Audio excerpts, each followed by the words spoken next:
Chapter के start में हम देखते हैं कि हमारे मरमैन ने न्यान को हक किया होता है, जिसे देखकर न्यान बोलता है, तुम्हें क्या लगता है कि मैं डर रहा हूँ? मगर तुम्हें ऐसा क्यों लग रहा है? वो तो बस अभी अभी अपनी मेच्योर स्टेट में एंटर हुआ है। जिसे सुनकर हमारा मरमैन बोलता है, हाँ, तुम्हें उससे डरने की ज़रूरत भी नहीं है। इसके बाद हमारा मरमैन अपनी पावर को एक्टिवेट करते हुए न्यान के सामने आता है और उसे कवर करने लगता है। इसके बाद अनाउंसमेंट होती है, हमने एक्सपेरिमेंट नंबर 857 की प्रेजेंस को डिटेक्ट किया है, जो कि एक इलेक्ट्रोलाइट गोस्ट है और वो किसी पर अटैक करने के लिए बिल्कुल रेडी है। हमारे मरमैन के ऐसा करने की वजह से न्यान को काफ़ी अच्छा लग रहा होता है। इसके बाद हम देखते हैं कि काफ़ी ज़्यादा ज़ोर से उस हॉल का डोर ओपन होता है और डोर के बाहर से एक ब्लैक कलर की टेल नज़र आ रही होती है। टेल को देखकर न्यान काफ़ी ज़्यादा हैरान हो जाता है और थोड़ी ही देर में वो स्नेक में उनके सामने आ जाता है।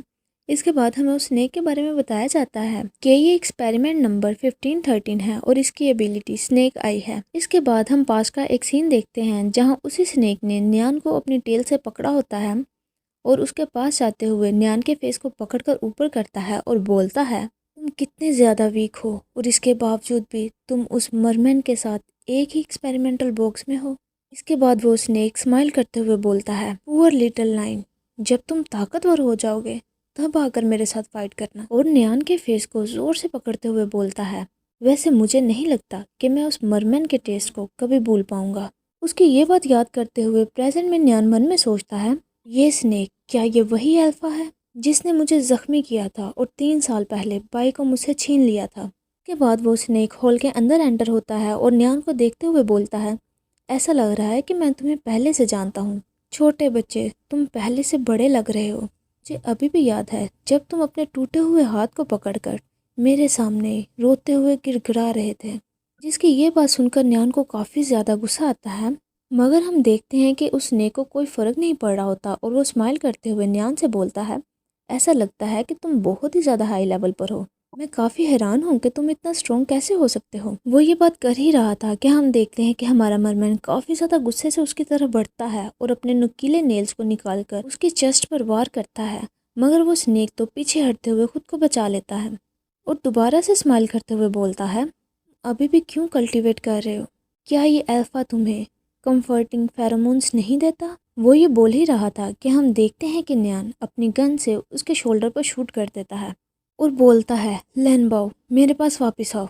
मगर हमारे मरमैन के वहाँ से हटने से पहले ही वो स्नेक अपनी टेल के साथ उसे जकड़ लेता है और हमारे मरमैन के फेस को पकड़कर हंसते हुए बोलने लगता है, एक एक्सपेरिमेंटल बॉडी चाहे जितना मर्जी कल्टीवेट कर ले, मगर वो कभी भी एक मेच्योर स्टेज के साथ कम्पीट नहीं कर सकती। इसके बाद वो हमारे मरमैन के फेस के करीब जाते हुए बोलता है, वैसे तुम्हें तो मुझे कंप्लेन करनी चाहिए कि ये अल्फा तुम्हारे लिए काफ़ी नहीं है। इसके बाद वो न्यान की तरफ देखते हुए बोलता है, क्या तुम मुझे नहीं दिखाने वाले कि तुम कितने ज़्यादा ताकतवर हो? जिसे ऐसी हरकतें करता देखकर न्यान काफ़ी ज़्यादा गुस्से से चिल्लाते हुए बोलता है, उससे छूना बंद करो। और वो गुस्से से उस स्नेक पर फायर करने लगता है, जिसकी वजह से वो स्नेक काफ़ी दूर जाकर गिरता है और हमारे मरमैन को भी छोड़ देता है। हमारे मरमैन को स्नेक ने काफ़ी ज़्यादा टाइट से होल्ड किया हुआ था। जैसे ही हमारा मरमैन रिलीज होता है, वो गहरी सांस लेते हुए कफ करने लगता है, जिसकी वजह से न्यान का ध्यान हमारे मरमैन की तरफ चला जाता है और वो स्नेक इसी बात का फ़ायदा उठाते हुए हमारे न्यान के करीब आता है और अपनी टेल के साथ ज़ोर से उसे हिट कर देता है, जिस वजह से न्यान इंजर्ड हो जाता है। जिसे इस हालत में देखकर हमारा मरमैन ज़ोर से चिल्लाता है, नहीं, और वो काफ़ी ज़्यादा दुखी होने लगता है। हमारे मरमैन को सैड होते देखकर वो स्नेक हमारे मरमैन के पीछे आता है और स्माइल करते हुए उससे बोलता है, वो इस वक्त बहुत ज़्यादा कंसंट्रेट था, इतना ज़्यादा कि उसने एक दफ़ा भी अपनी एबिलिटी को यूज़ करने का ट्राई ही नहीं किया। क्या तुम जानते हो कि ये सब कुछ तुम्हारी वजह से ही है? इसके बाद जेनलिंग पीछे से आते हुए उसे बोलता है, हे ब्रदर। इसके साथ ही वो एक छोटे से बॉम्ब को स्नेक के हेड पर लगाते हुए उसे एक्टिवेट कर देता है। उस बॉम्ब के एक्टिवेट होने की वजह से बीप की साउंड आने लगती है, जिसकी वजह से वो स्नेक काफ़ी ज़्यादा कंफ्यूज हो रहा होता है। इसके बाद जेनलिंग जल्दी से न्यान के करीब जाता है और फर्स्ट एड किट निकालते हुए उसे हील करने लगता है। इसके बाद उस बॉम्ब की वजह से काफ़ी बड़ा ब्लास्ट होता है, जिसे देखकर हमारा मरमैन न्यान को अपनी गोद में उठाता है और वहाँ से दूर ले जाने लगता है। हम देखते हैं कि न्यान ने भी अपने हाथ में एक फर्स्ट एड किट पकड़ी होती है और वो मरमैन को हील करने का ट्राई कर रहा होता है। इसके बाद वो स्माइल करते हुए हमारे मरमैन से बोलता है, चलो उसे मारते हैं।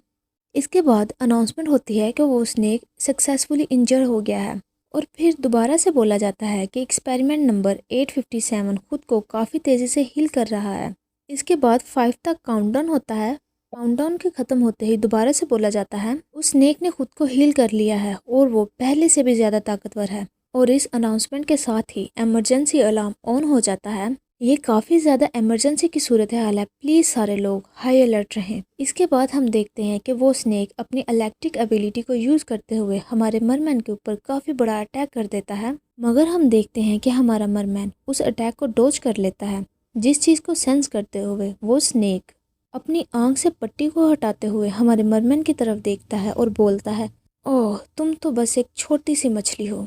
वो ये बोल ही रहा होता है कि हम देखते हैं हमारा मरमैन काफ़ी ज़्यादा तेज़ी से उसकी तरफ बढ़ता है और उस पर अटैक करते हुए अपने हाथ को ज़ोर से उसके पेट के अंदर घुसा देता है, जिसके ऐसा करने की वजह से वो स्नेक स्माइल करने लगता है। इसके साथ ही हम देखते हैं कि वो स्नेक अपनी एबिलिटी को ऑन करते हुए उस पूरी की पूरी बिल्डिंग को मेल्ट करने लगता है। बिल्डिंग के मेल्ट होने की वजह से न्यान जोर से चिल्लाता है, ओप्स ये स्नेक तो हमें भी अपने साथ लेकर मरना चाहता है। जिसकी ये आवाज़ सुनकर हमारे मरमन का ध्यान न्यान की तरफ जाता है और न्यान तो चिल्लाते हुए हमारे मरमन को अपनी तरफ बुला रहा होता है। मेल्ट होने की वजह से वो बिल्डिंग शेक करने लगती है। हम देखते हैं कि लू बिल्डिंग से नीचे गिर जाता है, मगर लैंजिंग जल्दी से अपनी ट्रीज वाली एबिलिटी को ऑन करते हुए गिरते हुए उसे पकड़ लेता है और चिल्लाते हुए लू से बोलता है, तुम बिल्कुल भी डरना मत। इसके बाद हम देखते हैं कि न्यान भी उस बिल्डिंग से नीचे गिर जाता है, जिसे गिरता हुआ देखकर हमारा मरमन काफ़ी ज़्यादा घबरा जाता है और न्यान को बचाने के लिए जल्दी से बिल्डिंग से नीचे जंप लगा देता है। हम देखते हैं कि न्यान पानी में गिरा होता है और वो डूबता ही जा रहा था। अचानक न्यान को कुछ नज़र आता है और उसे देखते हुए बोलता है, ओह यहाँ पर तो लाइट भी है। मगर हम देखते हैं कि वो लाइट नहीं बल्कि हमारा मरमैन होता है, जो को न्यान को बचाने के लिए उसके करीब आ रहा होता है और वो न्यान को पकड़कर काफ़ी ज़्यादा तेज़ी से तैरते हुए उसे ऊपर की तरफ ले जाने लगता है और जल्द ही वो पानी से बाहर निकल आते हैं। बाहर निकलते ही न्यान काफ़ी ज़्यादा ज़ोर से कफ करने लगता है। इसके बाद हम उसी स्नेक का सीन देखते हैं। वो भी जंप करते हुए बिल्डिंग से बाहर निकल आता है और बोलता है, तुम्हें क्या लगता है कि मैं तुम्हें इसी तरह जिंदा जाने दूंगा? और वो अपनी एक आई बॉल को उन दोनों के पीछे भेज देता है। इसके बाद हम देखते हैं कि हमारा मरमैन न्यान को पानी से बाहर निकालते हुए उसे एक पत्थर के ऊपर लेटा देता है और फिर उसके ऊपर आते हुए उसके फोरहेड पर किस करता है और उसके फेस को पकड़ते हुए उसे बोलता है, मैं विश करता हूँ कि जितना ज़्यादा पावरफुल मैं अब फील कर रहा हूँ, मैं हमेशा ही इतना ज़्यादा पावरफुल रहूँ, क्योंकि इस पावर की वजह से मैं ठीक से बोल सकता हूँ और मैं चाहता हूँ कि मैं तुम्हारे साथ काफ़ी देर तक बातें करता रहूँ। और ये भी सच है कि ये पावर मैं ज़्यादा देर तक मेंटेन नहीं कर सकता, ये जल्द ही चले जाएगी। जिसे इतना ज़्यादा क्लियर बोलते देखकर न्यान मन में सोच रहा होता है, मैंने इसे इतना ज़्यादा क्लियर बोलते हुए कभी भी नहीं सुना। मैं हमेशा से तुमसे बातें करना चाहता था। 3 साल पहले तुम मुझे एक छोटी सी वाइट कैट की तरह लगते थे, जिसे मैं चाहता था कि मैं उसे खाना खिलाऊं, उसे हक करूं और उसे कंफर्ट करूं। इसके बाद वो भी उस पत्थर पर बैठते हुए बोलता है, मगर मुझे ऐसा लगता है कि हम दोनों के दरमियान सबसे बड़ा डिफरेंस तो यही है कि मैं ठीक से बोल नहीं पाता। और फिर न्यान के फेस पर अपना हाथ रखते हुए बोलता है, क्या तुम्हें पता है कि स्नेक वुमन इस वक्त यहाँ क्यों है? इसकी ये बात सुनकर न्यान ना में सर हिलाता है। इसके बाद हमारा मरमन बोलता है, सच तो ये है कि वो काफ़ी देर पहले ही मर चुकी है, यहाँ तो सिर्फ उसके ब्रेन का एक छोटा सा ही हिस्सा है। इसके बाद वो पास्ट के एक सीन को याद करता है जहाँ न्यान काफ़ी ज़्यादा इंजर्ड होता है और वो एक कॉर्नर में बैठकर रो रहा होता है। इस सीन को याद करते हुए मरमन मन में सोचने लगता है, काफ़ी साल पहले जब तुम एक दिन सुबह ट्रेनिंग के लिए गए थे और उसके बाद रात को तुम टूटी हुई पसलियों और टूटे हुए हाथ के साथ वापस आए। तुम्हारा एक हाथ किसी ने क्रश कर दिया था और तुम्हारा फेरोमोन ग्लैंड भी इंजर्ड था। उसके बाद एक साइंटिस्ट ने मुझे बताया था कि तुमने अपने से ज़्यादा पावरफुल गाय को फाइट के लिए चैलेंज किया था। वो गाय कोई और नहीं, यही स्नेक था। और मुझे ये अच्छी तरह पता था कि ये स्नेक अपने शिकार को मारने की बजाय उसे इंजर्ड करता है और फिर उससे खेलता है। इसी वजह से मैंने उसे मार दिया और उसके ब्रेन को उन रिसर्चर के लिए छोड़ दिया ताकि वो इस पर रिसर्च कर सके। उन्होंने उसी ब्रेन के डाटा को इस प्रोग्राम में यूज़ किया है। इसके बाद हमारा मरमन आगे बढ़ते हुए न्यान के करीब जाता है और उसके फेस पर किस कर लेता है और बोलता है, यहाँ तो बस उस स्नेक की कॉन्शियसनेस है जिसकी वजह से उस स्नेक को बार बार मौत का एहसास होता है और मैं उसे ऐसे ही मौत देना चाहता था। जिसकी ये बात सुनकर न्यान काफ़ी ज़्यादा हैरान हो जाता है। इसके बाद हम देखते हैं कि उस स्नेक की आईबॉल उन दोनों के पास आते हुए उन्हें देख लेती है, जिसे देखकर हमारा मरमैन उस आईबॉल को पकड़ता है और उसे ज़ोर से कुचल देता है और गुस्से से बोलता है, डिस्कस्टिंग, जैसे कि तुम हमेशा से थे। इसके बाद वो अपनी पावर को एक्टिवेट करते हुए उस स्नेक की तरफ अटैक कर देता है। उस अटैक को आता हुआ देखकर वो स्नेक काफ़ी ज़्यादा हैरान होते हुए उसे देख रहा होता है, क्योंकि वो अटैक काफ़ी ज़्यादा पावरफुल होता है।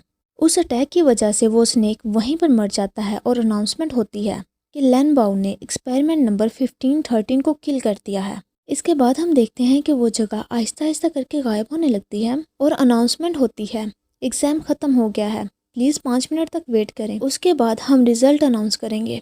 ये सुनने के बाद हमारा मरमैन जल्दी से न्यान को पकड़ता है और पानी में छलांग लगा देता है। पानी में गिरते ही वो अपने दोनों हाथों को न्यान के फेस के ऊपर रखता है और उसे किस करने लगता है और फिर थोड़ी देर बाद उससे थोड़ा दूर होते हुए बोलता है, इस सिस्टम से बाहर निकलने से पहले मैं तुमसे कुछ पूछना चाहता हूँ। जो कुछ भी पास्ट में हुआ, क्या तुम उस वजह से मेरे साथ अब तक नाराज़ थे? इसके साथ ही ये चैप्टर यहीं पर एंड होता है। अगर आपको ये चैप्टर पसंद आया हो तो प्लीज़ मेरे चैनल को सब्सक्राइब करें और इस वीडियो को लाइक करें। Thanks for watching.